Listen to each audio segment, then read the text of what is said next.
What's going on, viewers? How you guys doing out there?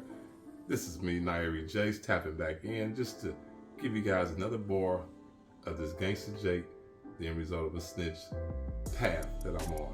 Don't forget, I'm putting together a TV series. I need you guys involved. All means necessary. Tap in, man. Check me out on all my platforms when you guys get a chance. See what the Gangsta Jake series is all about. Follow my story as I go on this continuous journey to greatness, because I'm all about being great. And as I mentioned in the other episodes, we're not going to be doing all the editing back and forth. This is unscripted, raw, straight from Los Angeles, California. We're going to roll it out, and we're not going to be going back and forth with it. So hopefully I don't make too many mistakes. But guess what? There's going to be some mistakes in life. But one thing about mistakes, an error becomes a mistake if it goes uncorrected. So guess what? Keep it uncorrected and let's go. Let's do our thing. Anyway, man, I'm going to get back into this book, The Gangsta Jake, the End Result of a Snitch. This is The Club, Chapter 5. But before I do that, man, AIP to my boy Dre, man. We had my boy Dre funeral today, man. And, I mentioned him in the book, in the acknowledgement. My boy, he passed stage 4 cancer. We had a service today, man. But AIP to my boy Dre. You should put a little shirt together for him. Yeah, I know it's sideways. We had a little twist in the print, but it's still right there. That's my boy, my old Sally right there. That's when we were actually locked up in Terminal Island together. We was up in Taft, California together. I got to see a lot of homies from the feds today. So it was good to see some of the fellas. But, man, we definitely got to start coming together for these funerals and start coming together for some more pleasant occasions because, man, we family, man. So we got to show love as we live as well. But at any rate, let me get back into the story. The Club, Chapter 5. Saddam Hussein went out like a hoe. I thought he would at least put up a fight like a soldier and take a few Marines out with him. He may as well tucked his tail and left the country when Bush gave him and his son 48 hours to do so. Then again, I don't know. I probably wouldn't have left behind all that I built up either, Gangsta Jay commented while viewing the local news. Damn, these motherfuckers are taking their time putting my rims on. He further blurted out before making his way over to making his way over to the young white guy who was installing his chrome spinner wheels. He and Michelle were in the process of having some tight rims put on his Lexus he purchased for a fat chip. He did not give a damn what it cost. He was ready to ball. Living lavish was another one of his dreams, and today would mark his first day of balling. As easy as money was coming thus far, he figured it would be his year to bubble. How much longer would it be, Chief? He asked the installer as he drew his left sleeve back to view the Rolex that rested on his wrist. The iced-out Rolex was one of the pieces of jewelry, among other things, he took from Little Papa's safe. Maybe 5 minutes more, sir. Right. By the way, you don't mind if I test drive them, do you? I want to make sure they drive smoothly. Sure thing. I don't have a problem with that, sir. How often do I rotate the tires on them? Every 3,000 to 5,000 miles. You don't say. In that case, I'll take an extra pair just to keep them in. Just put them in my truck, will you? He was rocking the young white guy to sleep. If he could avoid spending $10,000 for the rims and tires, he was all game. Once the rims were installed, he and Michelle jumped in the car and drove off with no plans to return. When I move, you move, just like that. When I move, you move, just like that. Gangsta Jake sang out loud to the beat while bobbing his head and bumping and burning rubber out from the parking lot. Boy, you crazy as fuck. No, you didn't just run off with them rims and an extra pair of tires. Michelle already read his mind. Why pay when you don't have to? Besides that, white folks owe me for slavery. I got to get my reparation off of them at some point. Why not now? I ain't mad at you. I ain't mad at you, big baller. I already knew you was going to get your money up when you got out of prison, but I didn't know it would be by all means necessary. I heard that, Malcolm X. You goddamn Skippy. His face lit up. Then lit up even more when he looked over at the car next to him and noticed his rims reflected off the paint job. Baby, Michelle said to him. What? Was his response to the thought that lingered in Michelle's mind. Where are we going? Why? Where do you want to go? It doesn't matter as long as I'm with you, Michelle told him with a glowing smile on her face. Being alongside Gangsta Jake made her feel very special. Is the Barbie coast still cracking? When I was locked down, I heard they lost their liquor license or something like that. They did, but they opened back up. Quiet as kept. They still sell alcohol. Is that where we're about to go? To see some dirty pussies jump up and down? Michelle rolled her eyes. Look at you. He smiled. So that's what my baby want to look at when he gets mad. I mean, so that's what my baby look like when she gets mad. I'm not mad. She snapped. Well, why are your eyes raising like that? Her eyebrows going up was a telltale sign for showing her anger. If she only knew how much love he had in his heart for her, she would not worry about him messing around. He was crazy about him. He was crazy about Michelle. The only way he would sleep with another female was with her approval and in her presence. He considered Michelle a trooper that he needed in his corner. She had already stood by his side during his incarceration and did not frown on him killing little Papa, Tara, and the housekeeper. Michelle was a girl he planned on spending the rest of his life with. Michelle, you should already know that you're my numero uno. Ain't no pussy in this world worth fucking our relationship off over. I know how jealous you can be. I'm not going to play no games with you, especially without you knowing the rules of the game. I'm not jealous. Yes, you are. Well, I guess I can be a little bit. Rohan, I love you so much, and I don't want no bitch coming out the blue thinking they can just come up on you like that. I've been through too much with you to just lose you. You're locked in, baby. I don't want any one of them hoes other than you. The most I want from one of them hoes, the most I want from one of them big booty girls is just a quick nut. Our relationship is way more meaningful than that. Why do you feel that the need to fuck? Wait, why do you guys feel the need to fuck this and that girl to be sexually satisfied? Well, to be honest, baby, it's all about the different feels. Some females' pussies are tighter than other ones. Some know how to work it well. Some give bomb head. It all boils down to the feeling. So what if mine was not bomb when you hit it? What about it? Would you still have wanted to mess with me? Of course, I would have. I would be a dog motherfucker if I shook you after what you did, what you went through with me. Niggas who dog females out after doing all that time with them put a black eye in the game. At any rate, you don't have to worry about none of that. You got the bomb and you're sexy. Down for whatever as female. I saw the way you carried it when I smoked that snitch ass nigga and his bitch. Yeah, I was down with some of that gangster shit too. Don't let all this fineness fool your ass.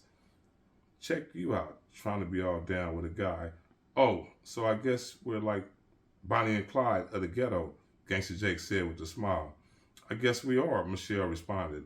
I wish Robin had the same attitude as you. She was acting all stupid when a guy was handling his business. I showed her nothing but love. I took her shopping, gave her $20,000. What else did the little bitch want from me? Rohan, she gave him a hush, your bad mouth look. Baby, Robin is a sweet girl. She's just not down with people being hurt. Shit, what about when I was hurting behind that coward ass nigga? Testimony or being without in prison behind that whole running off with my money. Some people don't realize money is needed to live somewhat comfortable in prison. Well, honey, you don't have to worry about none of that drama anymore. You damn right, Gangsta Jake is about to be the man. Do you plan on getting a dope sack and blowing up, baby? Fuck no. I wish I would let one of these snitch ass niggas send me to the penitentiary. I ain't even tripping on getting money right now. I'm cool on ends, thanks to those hoe ass, bitch ass niggas who done me wrong years back. As long as I stay out of prison, the money will come.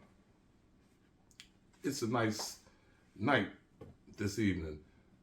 Fuck the club. Let's go to Venice Beach. Gangsta Jake recommended. No, baby. Let's go to the club. I don't mind you looking at some bitches shake their asses. Are you sure you ain't tripping on that small shit? No. Why? I'm not tripping. I'll be good. We're on our way. When the two pulled inside the Barbie Coast parking lot, a pack of females were headed toward the club entrance. Every female in the club turned to look at the black Lexus and the brand new spree wheels that were twirling. Damn, girl, look at that nigga in that tight-ass Lexus, a super fine female that resembled Gabrielle Union told her girl, who looked like Halle Berry but possessed a body like Jennifer Lopez. I need to be sitting where that bitch is, the Halle Berry girl, lookalike told the others. Get at him, girl. He's going to be in the club, a short, dark-skinned cutie named Tasha in the rear of the crowd mentioned. I'm not going to be disrespecting this girl. I got way more class than that. His girl, ain't that a bitch? The short 5'3" female said to her girl. That girl ain't nothing but a sack chaser. He don't care nothing about that girl. You know how niggas are. All they want to do is hit it and quit it. As long as he's paying, he got action in some of this. Girl, get with that nigga and charge him. Forget about the girl with him. All you have to do is slide him your cell phone when she's not paying any attention. Quinda, another girl in the crowd, could not resist the urge to rebut her chocolate friend comment. Prior to the girls making it to the club, she and Quinda nearly had a fight over allegations of Tasha flirting with her boyfriend. She was laying in the cut for Tasha to say something out of pocket so she could start some shit. You ain't nothing but a little hoe. All you talk about is getting over on a nigga. How you know he's not loyal to his female? For all you know, they may be married and happily married at that. Bitch, you need to stay out of my business. Don't worry about what me and Jaleesa are talking about. Bitch, who you calling a bitch? You, hoe. After Gangsta Jake parked the car, he and Michelle walked directly past the girls, which were 7 of them.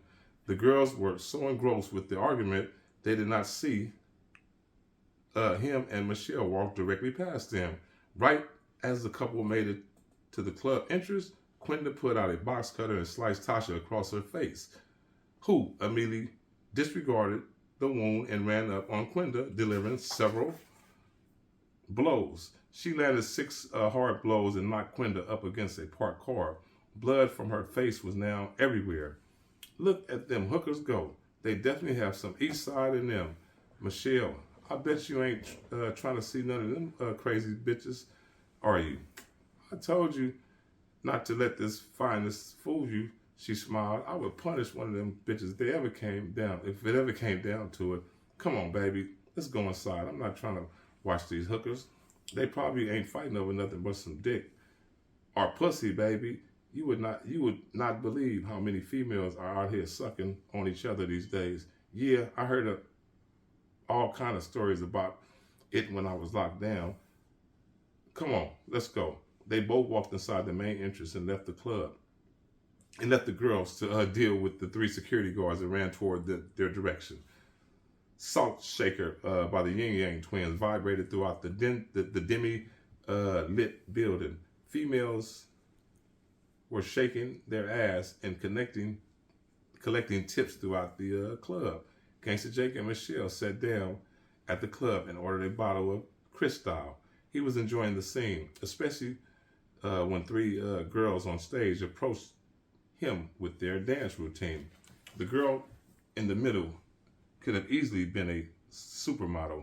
Her tight body and well-rounded shape made Gangsta Jake reach in his pockets and pull out a knot of money. Damn, baby, this girl is bad to the bone, Gangsta Jake told Michelle, full of excitement. You better get that hoe some ones, Michelle screamed in his eardrum due to the loud music. Gangsta Jake peeled off four $20 bills and told Michelle to go get some change.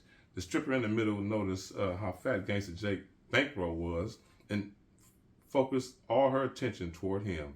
When Michelle walked up, she bent over, placing her breast on his left shoulder and asked if she could give him a lap dance later. Her tits felt so firm that he could not decline. A few moments later, and Michelle returned with a handful of ones. Here, Rohan, I saw that bitch telling you something. What does she want? Michelle asked with an attitude. Nothing really. She asked if she can give me a lap dance once she got off stage. Is that right? I see she has my baby on trick status. Do your thing. Her jealous side started kicking in, but she felt it. But she held it in fairly well, right? Do you want a lap dance, baby? I wish one of these hoes would come at me like that. I don't play that shit. You wouldn't get one from me, would you? Boy, you know I would do anything for your ass. He smiled at Michelle comment. Boy, hand me that drink because I already can read your damn mind. You already gonna want me to get a lap dance. Nah, baby, you don't have to do that. Good. After 2 bottles of Cristal, Gangsta Jake and Michelle were sauced up and having a good time. Michelle came to realize that she was the finest female on the scene and her guy did not want any girl in the club but her.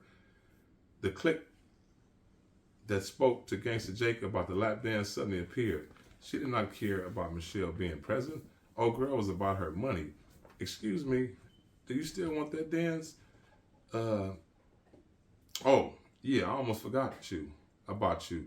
He looked at her while leaning from the alcohol that ran through his body. How much? For you? Only $10, she blushed, displaying her beautiful white teeth and femininity.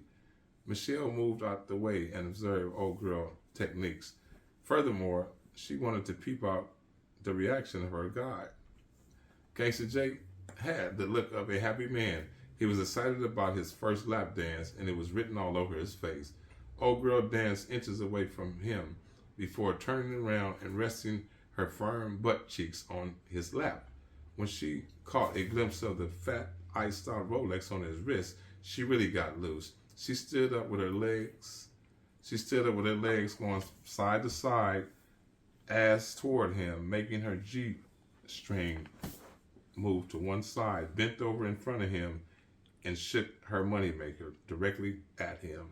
Shake it like a Polaroid, shake it. Shake it like a Polaroid, shake it. That used to be my cut back in the days. Gangsta Jake sang to the beat. Hey, Ya by Andre 3000. Old girl conducted her business. She was on Gangsta Jake jock like a crackhead on a pipe. The size of his pipe amazed her when she reached down and grabbed a hold of it. Michelle let old girl do her thing while she drew a greater distance between the two. She knew whom he would be leaving the club with, therefore she tried not to sweat the program. When Stunt 101 by G-Unit came on, old girl got beside herself by pulling out his shaft and placing it in her mouth. In her mouth, I said it right the first time, in her mouth. That was the straw that broke the camel back. Michelle had a lot of patience when it came to dealing with Gangsta J bullshit, but she was not going to sit back and allow this one to slide. Old girl definitely pressed the wrong buttons. Michelle tipped up beside old girl and bust her in the head with the bottle of Moet. The 2 bottles of alcohol, 3 joints of chronic had Gangsta Jake so caught up in his lustful moment, he failed to realize what he was allowing itself to do. The crack of glass bottle immediately snapped him out of his freak zone. Oh, shit, damn, I'm tripping, he told himself while pulling his sweatpants over his erect shaft. Trifling asshole, you knew I was right across the room, and you had the audacity to clown a bitch like that. Michelle rushed over the old girl with the broken bottle in her hand, which prompted old girl partners to jump Michelle from all directions, right? Michelle got her ass in the mix. Boy, they trying to put it down on my girl.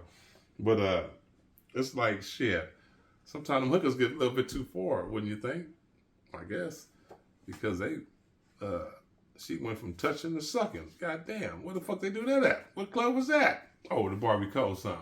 Oh, that motherfucker's still cracking over there too on Western, I believe. That it is. At any rate, bink, bink. Gangsta Jake came to his girl aid and knocked out 2 females wearing nothing but G-strings. Get off my girl. You hoes got us fucked up. Michelle and Gangsta Jake were turning out the club. For every girl he and Michelle fought off, 2 seemed to appear. 3 male security guards finally made their way to the chaos and attempted to subdue the confusion. Two of them grabbed Gangsta Jake by his arm and tried to handcuff him. He countered their intentions by tossing them both to the bar. Gangsta Jake ain't bullshitting. Like, nigga, get up off me, nigga. Back up, nigga. Back up, nigga. The fuck you trying to handcuff? Nigga, you trying to handcuff a gangster? Nigga, fresh out the penitentiary? Are you out your motherfucking mind? He wasn't going for none of that. Now, what would y'all do in a situation like that?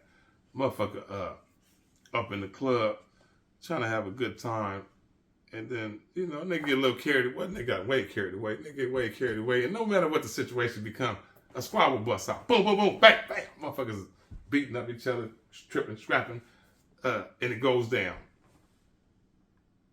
What do? Do you go out wild? Do you just bang up in that motherfucker? Do you get your ass whooped? Get drinks thrown in your face? Or do you get the fuck up out of there, knocking motherfuckers out like Gangsta Jake? This nigga's, remember this motherfucker do push-ups all motherfucker day in that penitentiary cell when he was up in there. The nigga had 20-inch cut up arms, don't forget. The nigga on swole, so don't forget about the demo he put down at the park. This nigga knocking motherfuckers out. He's a knockout artist. Therefore, he put some work in. That's what he did. So basically, the third guard backed off when he witnessed how his partners were all laid out in broken glass. Before long, it was time for them to get in traffic. The first thing Gangsta Jake did was dash to the door and scoop Michelle up on the way out. She was in the process of fighting off 2 females, one of them who held a knife on her. Luckily, he was able to reach her in the nick of time because the girl with the knife had Michelle pinned to the wall.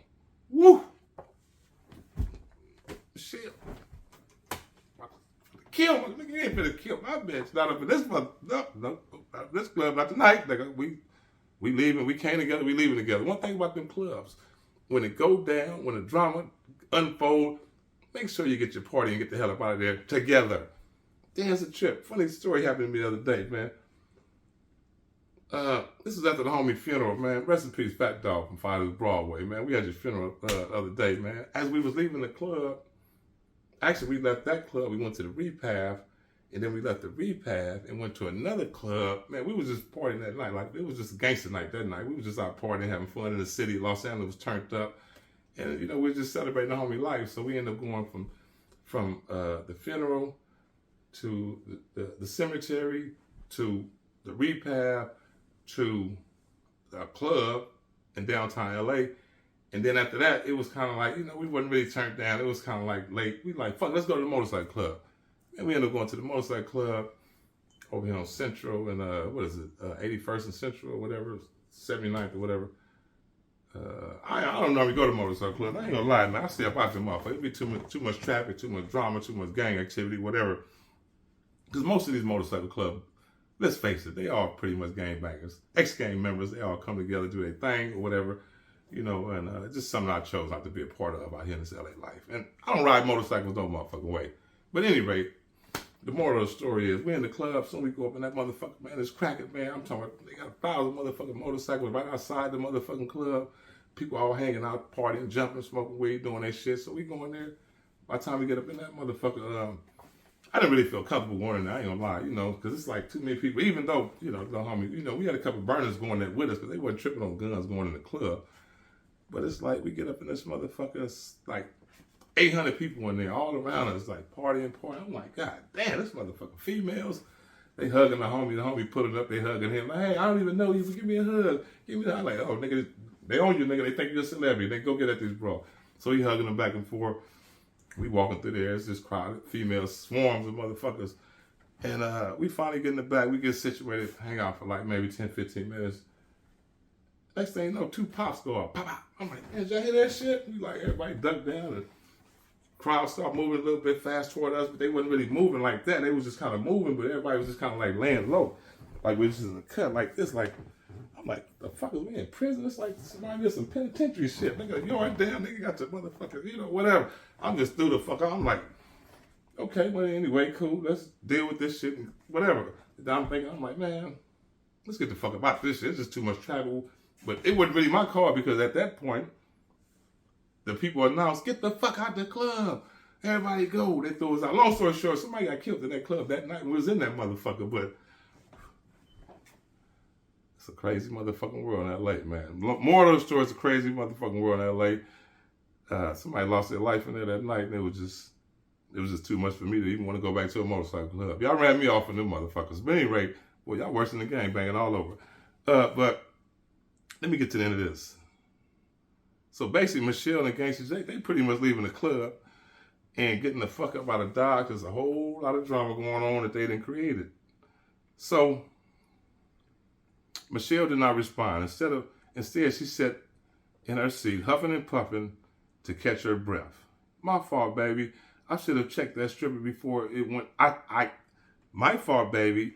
I should have checked that stripper before it went that far. Oh, that's Gangsta Jake talking that shit. Michelle thought her words out carefully and Michelle thought her words out carefully before commenting. When she finally gathered herself, she told Gangsta Jake that it was not his fault. She blamed the whole situation on old girl. Michelle was hot as a 6-shooter for the way he conducted himself, but not enough to take blame on him and take a chance of losing out on what she had invested years into. As much as she wanted to trip, she decided to sit back and bite the bullet. Is Michelle way out or what? How many of you females would have bit the bullet on that? Your man sitting up in the club lap dancing, now he getting this motherfucking rock song. But remember, Michelle, she kind of into this dude a whole lot, man. She's doing a whole lot for Gangsta Jake. I wonder what Michelle is going to be willing to do for Gangsta Jake as time go forward. What y'all think she's going to be willing to do? I'll say this. She did something. She done something. And no, she didn't become no hoe. He didn't make her do that because guess what? He had more respect for her than that. But guess what? He had her doing a whole lot. And as time go on, guess what? You guys going to find out exactly what that whole lot is up in this book. Thank you guys for tuning into the channel. I really appreciate you guys. Don't forget, got a TV series we're trying to put out. We want to put this shit on film. We want this shit to be displayed to the world so everybody can see it on film. With your help, it can happen. Amazon.com, IG, however you guys get a copy of this book right here. The second of the series, Gangsta Jake, Path of Terror. Get a bar of that. Definitely get a bar of the third one, which is Peace Treaty 2017. That's going to get you in the game right there. That right there is a Gangsta Jake series, man. It's a combination. We talk about it every night. Come on, baby, I'm here with you. We going to chapter 6 because chapter 5, 4, 3, 2, 1 is over. We going to chapter 6. I'll be back. Tune in. Make sure you guys hit that like button. Subscribe because we're a family. We're going to be here together. Y'all ain't going nowhere, are y'all? Y'all ain't going to hang out with me? because I will be here for a minute. Because guess what? I got a little work to put in before this thing gets to film. It takes a village to raise a family. As I mention all the time, I got work to put in, and through your help, your contribution, it's going to happen. And guess what? It's going to happen. So make it happen with me. So, as I mentioned, check me out a little bit later. Tune into the channel. I'm going to definitely be here. Thank you guys for your time. Oh yeah, my boy Avalon Blue. I can't forget about my motherfucking my cohort out there, Avalon Blue in the Whip Wednesday. Check us out. We're gonna be coming. We're gonna be dropping some episodes in the Whip Wednesday. He's already interviewed some great people. I've been one of the persons that he interviewed. I got a great story besides what I do right here. There's a lot of great things that I do that I want you guys to know about. I want you guys to get familiar with who I am. Besides the fact that I'm a Gemini, I got a couple sides of me. I want you guys to really know who I am so we can have an understanding of each other. So when this process go down, if you guys are willing, if you guys are down for the program, if you guys are actors, if you guys are beautiful people, if you guys got skills, if you guys got some talent, if you guys know how to be a part of this production team, whether it's holding up a light, whether it's something, I'm going to need you. If you're a part of this channel, I'm going to need you because guess what?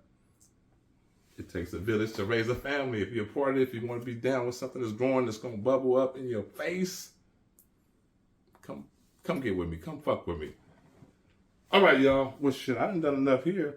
But before I leave, I just want to give a shout out to my Avalon Nation, my Fire Trade AA Nation, Gangsta Crip. Man, we on a mission, man. Me, the homies, Cartoon over there. Tap into the homie with the foundation.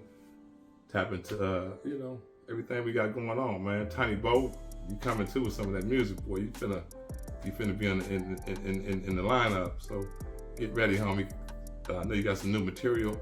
We waiting to hear from it, and definitely all means necessary, man. Do it like we're supposed to do it. Bam, I'm out of here.